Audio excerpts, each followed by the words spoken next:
Hey guys, it's Bill from Linden, Tennessee. So last video, I was trying to figure out how I'm going to do this hinge thing, and I told you I'd made a little mock-up at work about how this thing's going to sort of work. Pretty self-explanatory really, front, back. And yeah, you just kind of go through the motions of the turn, and you see what happens on the front. Well, especially, you know what? Tell you what, who cares about that? Let's look at the real thing. Yes, that's the real thing. I got all my little mounts on there. So this thing, that thing turns. It turns quite well. I don't know how I'm going to actually turn it once it's, once I need to start driving it. Kind of binds up. The first part of it is pretty simple, but something happens with the tires. They scrub at the edges of what is currently the travel. I will have more travel than this later, but yeah, where it kind of scrubs. I'm not sure what that's all about. My U-joint in the middle, or not U-joint, but a slip joint in the middle seems to be slipping, which is good. And if we get a tape measure, you find a tape measure. You ever put a tape measure down and you don't know what to do with it? All the time. We get a tape measure. On full lock as it is right now, we're about 9 3/4. And if we come to straight, wait, what did I say? 8 3/4, sorry. And if we come to straight, we're at 9. Yeah, we're just over 9 1/8. So you kind of see when this thing turns, the front end dips down. That's what it showed on my little model that I'd made. So I'm gonna definitely cut this right here and tilt it back. I'm not gonna do it just yet. I'll wait till I get a little bit further down the road. But I can show you some articulation too. That's pretty sweet. How do I do this while I hold a camera? Let's see if I can do this and hold a camera without dropping anything. There. So, how cool is that? That's pretty sweet. Yeah, so that's awesome. And you see how that all works in there? And it turns too, obviously, when it's like that. Now this is when we really run into a problem.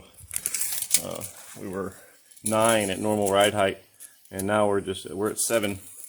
So yeah, we've lost 2 inches on the front here, so that's no good. So what I'll probably do to set this up so it's right is I'll pick up one of the back wheels like that on full articulation and maybe even steer it. I'll set it up so it's at its worst case, and I'll find out how many inches I've lost and then pull it all back straight, then cut the frame like I said, and just bring the front up that many inches. Now bear in mind too that the front of this is going to extend another 6 inches out once I get the batteries in there. So yeah. Oh yeah, how did I do this back here? So this front part of the frame is a wide frame because it's wider. They did that because the engine that was in this tractor was larger than the one that's in the narrow frame. The wide frame is also a taller frame. The narrow frame stays this same width all the way to the front, and it's also short. It's short by that much. And I needed to be able to have that top link at the same elevation, if you will, as the rest of the tractor. And I was trying to figure out how to do it, make some like cool pyramid bracketry, or I don't know, do something neat. And then it occurred to me, I was like, hey dummy, why don't you just get some 1/8 inch steel, break it, and just extend your frame up? So that's what I did. And there it is. That's what's done. And the other cool thing about this is now I can get the rear body, and it'll just sit right on top of those frame rails. Kind of like it, the rear body of the wide frame will sit just right on top of those frame rails. Or I could even take the fenders of the narrow frame because they're kind of cooler and antique-y. I don't know. I'm not there yet, but still kind of thinking ahead. Yeah, so that's pretty cool. I'm pretty thrilled about that. It worked out really nice. So far, all I've done is taken about a, I don't know, 1.5 inches maybe out of the front half of the frame. I sort of wanted to avoid taking out of the back half. I don't know why I want to keep this. It's dumb. It doesn't make any sense. All that is a brake lock. But you know what? I can probably come up with a way to have another one, a different one of those, coming from a different direction. So what I need to do is I need to come in here and cut about 1 inch out of this frame, probably to just ahead of this. So probably to this here mark right here. Yeah. So there you go, man. We did it. I'm pretty happy about that. I basically did this all today. Yesterday I took the day off and sat in the air conditioning and just took a day off. I needed a break. So yeah, I did all this today. So I'm pretty happy with it, and it's turned out pretty cool. Like I said, I don't know how I'm going to steer it. Don't know how I'm going to sit on it. I don't know how I'm going to do the hood. I don't know anything, but oh yeah, so, and also this bottom link. Let's go down here. I like this bottom link. So see, it's got a 3 inch by 3/4 piece going across, and it's got a 2 inch by 3/4 piece going in the front, and it's got a little threaded part sitting there. And then over here, again, 3 inch wide, and then a 2 inch by 3/4 extension, and then it's just tapped so that I can put that bolt in there for the time joint. And this is, I figured this is going to be under a tremendous amount of stress, so I'm going to cut to a video right now to show you how I went about making sure that this has the maximum, or the best weld that I could do on it. So this is the bottom link here, or the bottom pivot point, and this is where to go. That's where the heim joint's going to bolt to, of course. And this is going to span across the bottom of the frame rails, and a weld here on the side and weld here on the side and across the front. But this is going to span across the bottom of the frame rail. But this is going to take take a lot of force, a lot of pressure underneath it. So I wanted to make sure I got a really good weld on it. On the back side, I just did a normal butt weld. You know, I kind of hit it with the grind off angle grinder a little bit, the cutoff wheel a little bit to kind of V it out, but mostly on the bottom here. This is effectively going to be the bottom. I took a big groove out of it, about 1/4 inch back and 1/4 inch down, and then sort of 45 there on both sides of it. Just cutting out what I needed. Didn't need to go all the way out here, but just cutting what I need to. And then I'm going to end up doing about 4 passes in here. I'll do a root pass, and I'll do a second pass, and then a third on top of that, and then I'll grind it down and see where I'm at, and then I'll come back and, you know, just fill in the spots at that point. It's just cosmetic, but yeah, I just wanted to sort of show you whenever you got a really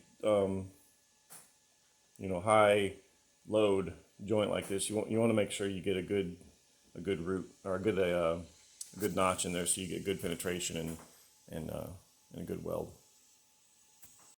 Yeah, so that's how I did that. Yeah, and this, I may end up taking this piece off again and taking it to work. I've got much more powerful welders, but I think actually it's going to be just fine. I thought that might not be enough weld, but I think it's going to be just fine. And these parts here, I had to put a little 3/4 inch spacer on it to clear my drive shaft. Yeah, to clear the drive shaft. And in order to get that welded in there good, I needed to, if you can see, I needed to weld the 3/4 inch on the inside on the bottom of the frame. But obviously you can't do that when you have this piece going across. So I had it all set up and tacked, where I wanted it, and have everything positioned front and back. And then came through and just cut these tacks out right here. I scribed a mark with the angle grinder, just marked it right there with the angle grinder so that I'd know where it needed to go back, and then cut these tacks off of here, and took this bottom piece off, and then got on my back. I had this all up on jacks, so it wasn't that terrible. Got on my back and welded on the bottom of the frame to that 3/4, and then put that back on, welded across here, filled in my little marks, and then came up here, and on the bottom welded that 3-inch wide piece to the bottom of that 3/4 inch spacer. So that would be good.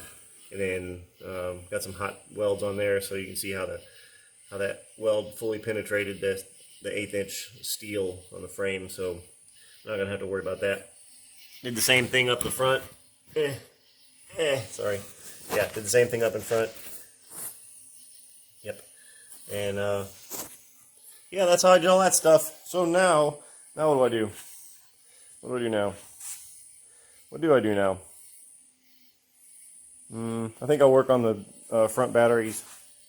Getting, I got those 3/4 inch spacers. The same 3/4 inch spacers actually are exactly wide enough to support the batteries. So I need to cut these off, cut that off, and probably sort of do what I did back in the back and extend this up a little bit to get it above the second battery. Need to somehow figure out how to put the spacers in so that the battery is supported by them and not resting on the bottom of the battery on that bracketry there. I would cut that out, but brother, that is welded in. So that's just going to stay there. Yep. And I think I'm going to keep all this stuff on the front too. I mean, there's no reason to take it off. It's welded in there good. But who knows, I may be able to use that for like a plow or something. I don't know.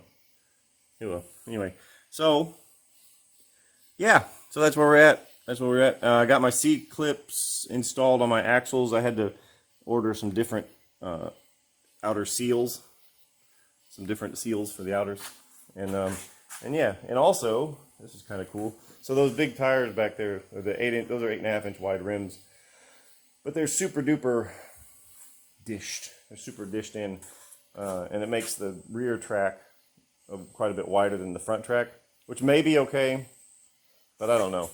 But I just happened to make a deal. I just swapped out some big tall tires with a guy that had these. He was using it for his drag pull, his drag tractor, and he wanted the big tall 26-inch tall tires, and so we swapped those tires for these ones. And these rims are 8.5 inch wide, and they have a better offset. They have an offset just like my front rims, but they're a little bit wider. So yeah, so I'm going to use these rims.